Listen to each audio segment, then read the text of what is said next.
Football తీసుకోండి, ఆ football నింపబడింది. దేంతో నింపబడింది? గాలితో నింపబడింది. ఆ గాలి ఎంత ఎక్కువ ఉంటే అంత పైకి వెళ్తుంది, ఆ గాలి ఎంత తక్కువ ఉంటే అంత నేలన చతికి పడిపోయి ఉంటుంది.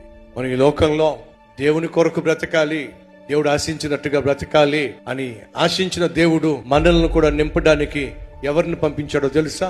పరిశుద్ధాత్మ దేవుణ్ణి పంపించాడు. ప్రభు సెలవిచ్చాడు, నేను వెళ్తున్నా, నేను వెళ్ళి మీతో నిత్యము ఉండులాగున, మీలో ఉండులాగున నేను పరిశుద్ధాత్మను పంపిస్తాను. ఆయన వచ్చినప్పుడు మీరు శక్తిని పొందుకుంటారు. బంతి ఎగరడానికి ఆధారం ఏంటి తెలుసా? అది నింపబడిన గాలి. నువ్వు నేనో మనల్ని ఎవరైనా నేలకేసి కొట్టాలని, మనల్ని ఎవరైనా అణిచి వేయాలని, నిన్ను అణిచే ప్రయత్నం చేసి నేలకేసి కొట్టారు అనుకోండి, నిన్ను పైకి తీసుకెళ్ళేది ఎవరో చెప్పండి? నీలో ఉన్నటువంటి దేవుని, ఆ పరిశుద్ధాత్మ దేవుని శక్తే. ఆ శక్తి కలిగిన దేవుడు నీలో ఉన్నట్లయితే నువ్వు నేలమట్టం అయిపోవడం సాధ్యము కానే కాదో. ఈ రీల్ లైక్ చేయండి, అనేక మందికి షేర్ చేయండి.